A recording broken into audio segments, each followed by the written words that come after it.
talk about him. He's dying to get out. Dying for this day. I'm going to steal a line from Scott Hamilton, who was supposed to be with us, but he had to divert and go to Denver because his mother was really sick. And he had a line about Mr. Bergman in an email exchange between the class of '89, which was, Mr. Bergman was the best professor I ever had at Penn.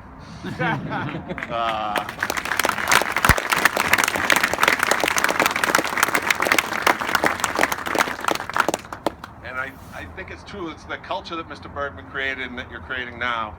I remember showing up as a freshman and watching the Dave Andersons and the John Pescators just sit around 24/7 talking about rowing and how to get faster, how to get faster, how to get faster, how to run faster, how to work harder. So that seemed to be the thing I should do. Figure out how to get faster, talk about it, talk about it. And talking to the young people here today, they talk about how do we get faster, how do we get faster. So in addition to having the best professor, it really was a career of majoring in rowing.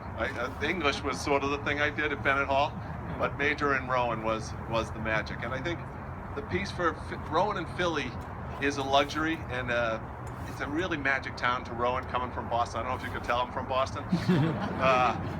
But rowing in Philly, it's a blue-collar sport in Philly, right? It's not an elitist sport. So many markets around the country, rowing is a rich kid sport. It's an elitist sport. But in Philly, ever since Jack Kelly, it's a bricklayer sport. It's about every man, and nobody represented that more than Stan Bergman, because he just built that ethos, built that mindset. And what was fascinating about being together last night with all the classes was you looked around the room and everybody in that room, and I'll drop an F-bomb here, was a total fucking grinder. Everybody would grind, right? And that's that blue-collar ethos. That's everybody. It was just toughness all through the room.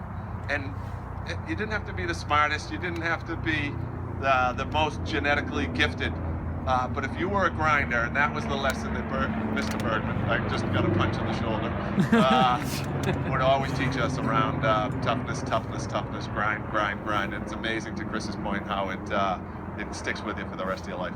So good luck to you guys this year, and the old guys will get out of the way after all.